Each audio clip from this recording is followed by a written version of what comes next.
You have spent 30 years saving, hitting your portfolio targets, and counting down the days to your exit.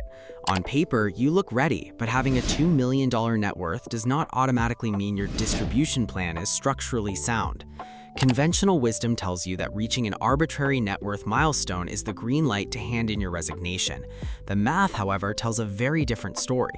Entering the distribution phase with hidden structural flaws in your plan can liquidate a lifetime of savings in a matter of years.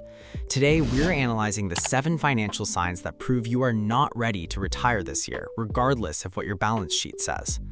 Why is this audit so critical right now? Because retiring today means navigating 3 concurrent pressure points: elevated interest rates, persistent sticky inflation on healthcare and services, and structural shifts in tax law.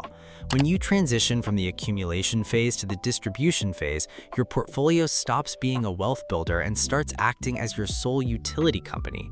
If your utility company has an unhedged leak, a market downturn in years 1 through 3 can permanently destroy your portfolio velocity.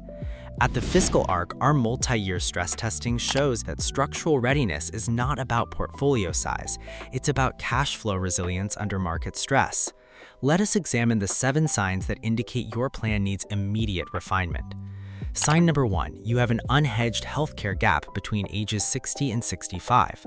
Retiring before Medicare eligibility at age 65 without a dedicated health insurance bridge is one of the fastest ways to drain liquid capital. Individual marketplace plans or COBRA continuation coverage can easily cost a couple $18,000 to $24,000 annually in premiums and out-of-pocket maximums. If this expense is paid directly out of your taxable brokerage account, you're effectively forcing an extra 2 to 3% annual withdrawal rate on your portfolio before you even factor in living expenses. Sign number 2, you're ignoring the go-go years spending spike. Traditional planning models assume a static, linear spending rate throughout retirement. In reality, historical data shows a U-shaped retirement spending curve. The first 5 years, known as the go-go years, routinely see a 15 to 25% increase in discretionary spending on travel, home modifications, and hobbies. If your withdrawal rate assumes a flat budget from day 1, your early distribution rate will silently breach the safe threshold. Sign number 3, you have zero buffer against sequence of returns risk. If a market correction of 20% in your first 24 months forces you to sell equities to fund daily living expenses, you lock in capital losses that your portfolio can never recover from.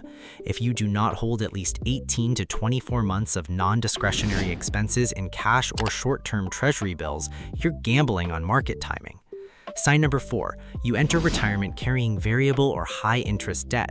Servicing fixed debt obligations with volatile portfolio returns compounds your downside risk.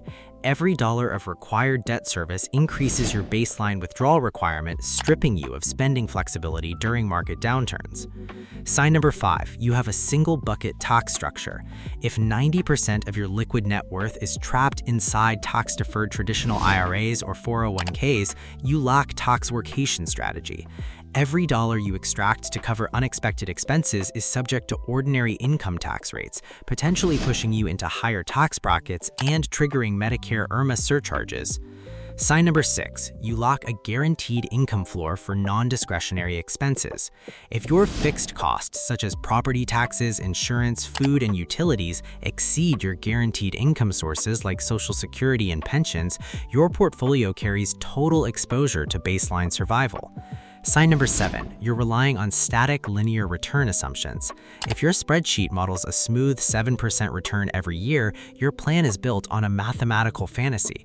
Markets do not deliver linear returns, and average returns do not equal actual distribution outcomes.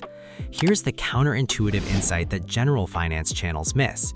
Retirement readiness is not determined by your total net worth. It's determined by your first 1,000-day coverage ratio. If we look at 30 years of market history, the ultimate failure point for wealthy retirees is rarely a lack of assets. It's the inability to maintain a zero liquidation stance on growth assets in their first 3 years of retirement. If your plan requires you to liquidate equities during a market drawdown in your first 1,000 days, your long-term success rate drops significantly. True readiness means your guaranteed income floor plus your liquid cash buffers cover 100% of your baseline lifestyle for the first 3 years, rendering market volatility completely irrelevant to your survival. If you're evaluating a retirement date this year, here's your 3-step checklist to implement today. Step 1. Calculate your exact fixed floor coverage ratio. Divide your guaranteed income sources by your non-discretionary baseline expenses. Aim for a ratio as close to 1-to-1 as possible. Step 2. Build a 2-year cash and short-term fixed income bucket outside your equity portfolio to isolate your cash flow from market cycles. Step 3. Stress test your withdrawal model using a 30% drop in equities in year 1 rather than relying on average annual returns. Identifying these 7 signs today allows you to adjust your architecture before making an irreversible career decision. Understanding structural readiness is step 1. Step 2 is structuring your actual monthly paycheck from your assets. If you want to build a resilient spending framework, you need to watch our next video, Why Your Retirement Plan Could Fail If You Forget This Step. Click the video on screen now to build your cash bucket strategy.